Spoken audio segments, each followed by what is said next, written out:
So we have talked about the basic things, that how can we calculate the dispersion compensation and how can we use the dispersion compensation to compensate the dispersion effect.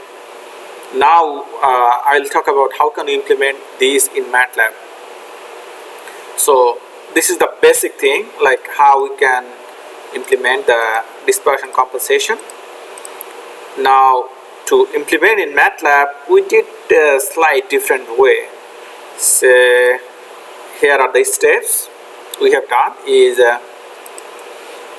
first we have loaded the calibration file.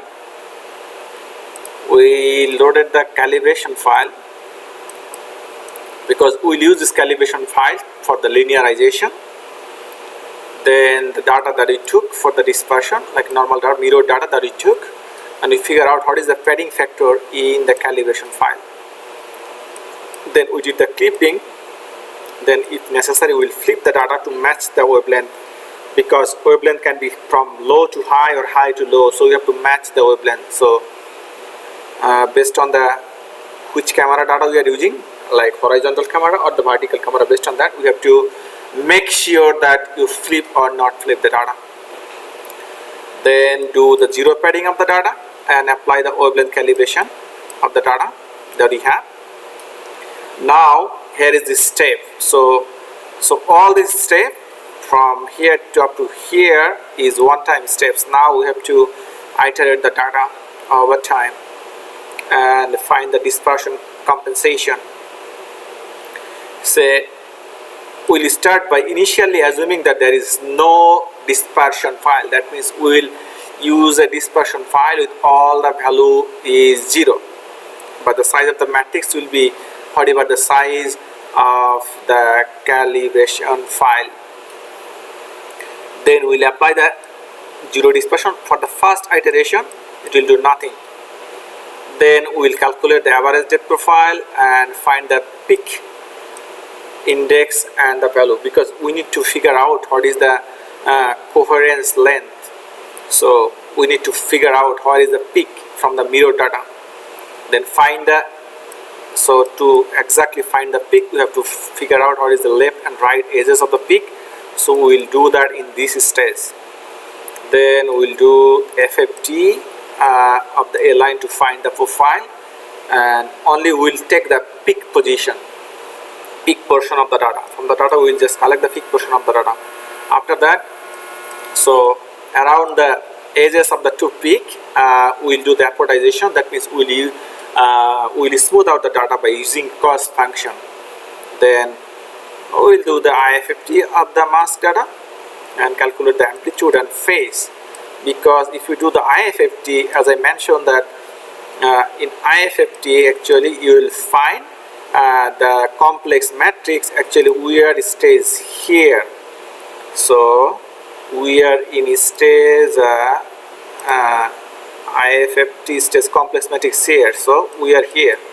So if you do the IFFT from Z space, we will find here.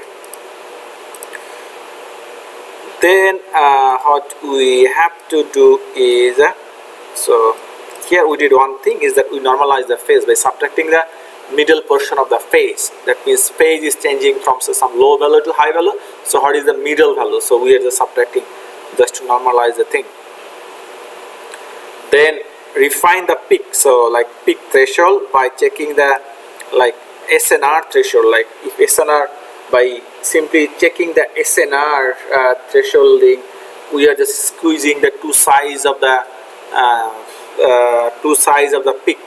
We are just squeezing the size. Okay.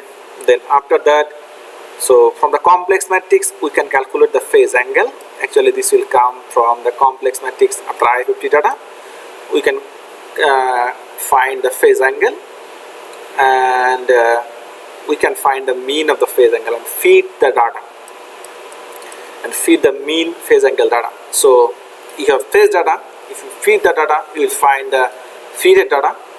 Now we are calling the error is the mean angle minus feed angle, and the dispersion is dispersion minus 0.5 into error, like some value 0.5.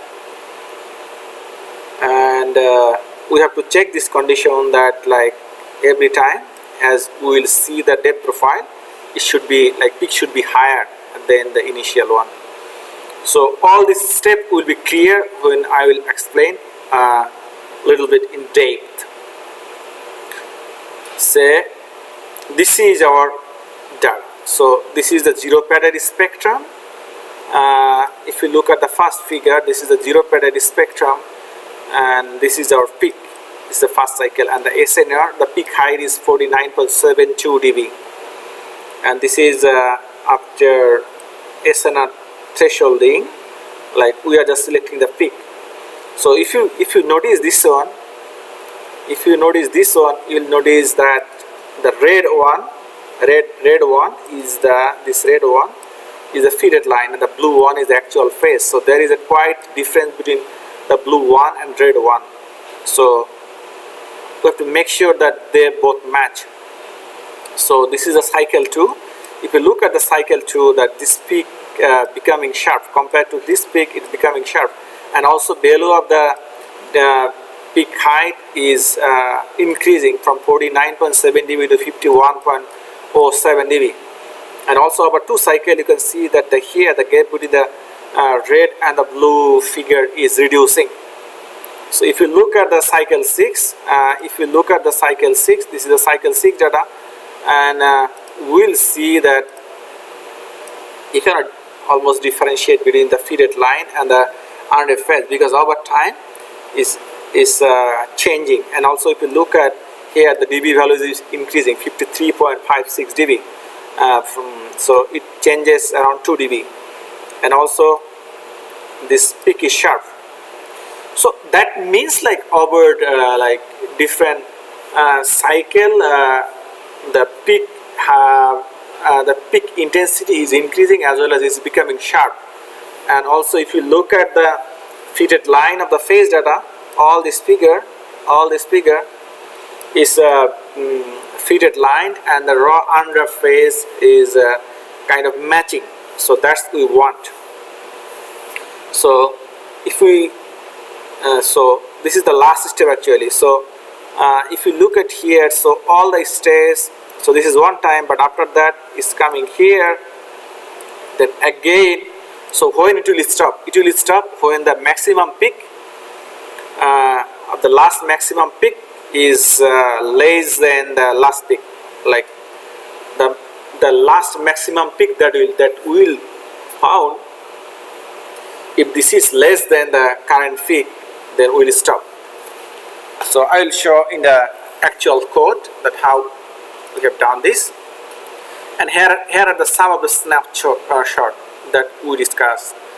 That in the first cycle actually, we can see here is a gap, huge gap in the cycle number. Also gap is here. Also you can see some gap between the fitted line. Fitted line is the red line. This is the fitted line, and the blue line is the actual data. We can see that there is some gap. But in cycle 12, when they are almost aligned, we don't see two lines. That means they are well matched. So that's quite fine. And also, if we look at that over different iteration, if you look at here in the command window of the Matlab, you'll notice that here that over each iteration the peak value is increasing. As long as it is increasing, it will do iteration. If the peak dB doesn't increase, it will stop iteration. And you can look that in the cycle 1 the peak was very wide, but as the cycle progress, so it's fat, but this is slim, thin, sharp. So we want the sharp one. That means it becomes sharp in each cycle. So that's the way we can calculate that one. Let's go to the Matlab, actual Matlab thing. So the first part, just whatever things I talk about, just we have to implement that. This is just for setup of the figure. We load the calibration file, and this is the initial setup. We also load the dispersion file. That means the file that we took from the mirror image. We loaded that. This is a raw file, and also we did all the steps, flipping, we did the zero padding, we applied the wavelength calibration. This is the initial dispersion file. Then here are some parameters to detect the peak of the data. So we first apply this, the first iteration. This is the condition, is the peak, the max peak greater than the last peak. As long as it continues, it will run. So we just first apply this one, then do the FFT and calculate the PD mean, and we calculate the peak here because we need to know the coherence length. And we figure out the left and right point of the peak. And this is just for display, nothing else. So here is the important part, is that basically what we have done is, so we have just separated the peak portion, and we mask out the peak portion and did the IFFT of the data. If you do the IFFT, you will find the complex matrix, and from the complex matrix you can figure out what is the absolute intensity portion. If you take the absolute value, you will find the intensity portion, and if you take the unwrapping, if you take the angle, then you will find the angle and you can unwrap the data. So the PD angle is the angle, like phase of the data. So here we subtracted the average phase just to remove that one, and here is the mean phase, mean intensity data. So here is a threshold just to take the data where SNR level is higher than certain range. Then from the angle we figure out the mean angle, and we did the fully feed of the data. This is a fit line, the mean phase data, and basically this is important that we calculate the error. That means what is the actual mean data, what is the difference between the mean data.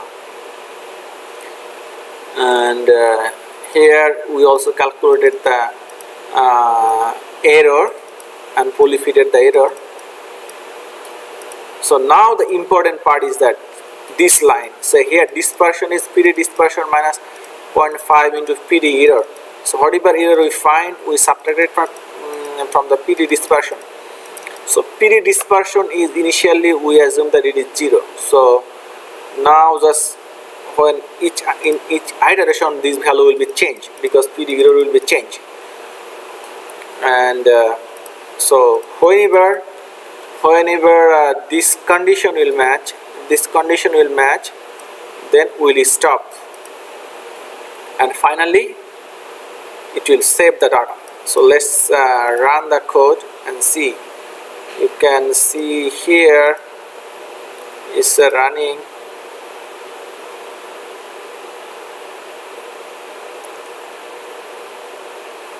It will take a bit of time because it's loading the data as well as so let's see how does the thing goes.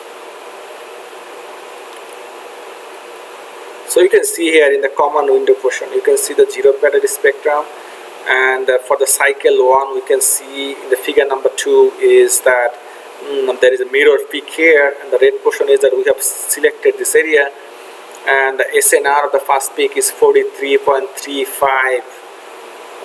This is low because we have not yet applied the dispersion compensation, because initially we assume that the dispersion matrix will have all a 0, so nothing will pop up. But after the first cycle we will find whatever the dispersion value we have, then we will apply to the second cycle, then we will find the dispersion for the second cycle. So it's taking a bit of time. If you can look, like here this peak value is properly shown here, and in the cycle 2 you can look for that. This is actually for cycle 2, this portion is done.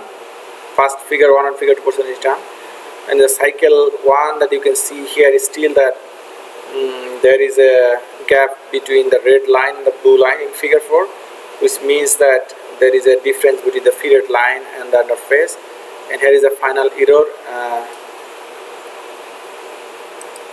error between here the red line is a faded line and the blue is the actual data. So you can see some gap, still there is some gap. So idea is that this is for cycle 2. You can see in figure 4 that it's improved a lot. So idea is that you will do the iteration, and if you look at the command window here, that you've done that. If you look at the peak here, peak value is increasing. In the figure 2 we can look at the peak value is increasing. So that's important, that over time, over different iteration, the value will change. Finally, when this condition will match, it will stop and we will save the data here. So that is basically the dispersion compensation. This is the way we can use the dispersion compensation. So basically, when you will finally process the data, you have to use both the calibration file as well as the dispersion file, so that the image will be sharp. Otherwise, image will not be sharp. Thank you very much for watching this video.